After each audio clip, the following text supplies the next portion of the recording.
one of the many goalmouth scrambles that took place inside the Manchester United penalty area, all of which David de Gea comfortably handled. Hard though it remains to see much beyond a champion dressed in pale blue and garlanded with praise for their swashbuckling style by the end of this Premier League season, Manchester City will be very hard pushed to cram as much thrill into any 90 minutes as two of their red rivals did late on Saturday.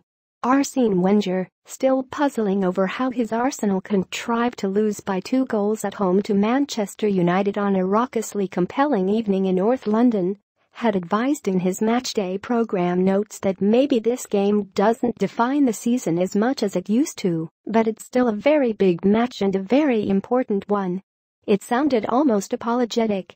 In the first of Wenger's 2 decades managing in the Premier League, United versus Arsenal meant a contest of English football's likeliest title winners. These days, it tends to be more about ancient managerial grudges than guaranteed glory. But what happened on Saturday was a whirlwind, an epic, and a standard-bearer for what England's top division does best. Arsenal produced some football as dazzling as any of the champion teams Wenger inspired long ago, and, as the towering individual of the contest, David de Gea put it, they snatched from United the quality most cherished by their manager, Jose Mourinho: control. "We lost control," said de Gea, the United goalkeeper. He let in 1 goal after United had rushed to a 2-0 lead after just 11 minutes, and he produced 14 saves to directly prevent Arsenal racking up a scoreline to reflect their dominant possession, their sustained encampment in the United penalty area. The Premier League sells itself so successfully as a television spectacle around the world, not because it has the most successful club sides. The UEFA Champions League trophy has resided in Spain or Germany for the last 5 editions, but because of its feverish pace, its real potential for unexpected outcomes, and because, like a favorite soap opera, its major actors have strong distinct identities. Wenger and Mourinho are its yin and yang, advocates, respectively, of creative football on the one hand and suffocating control on the other.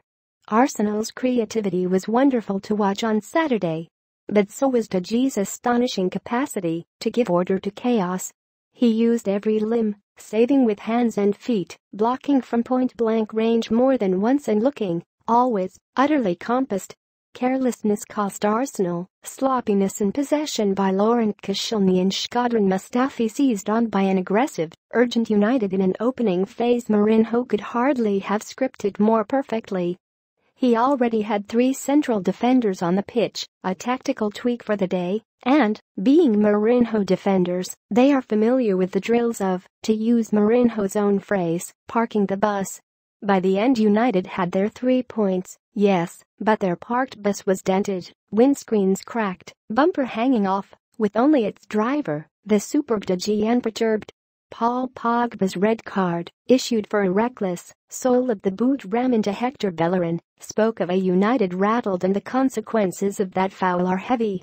Pogba, only recently returned from injury, will miss the derby against City on Sunday with suspension.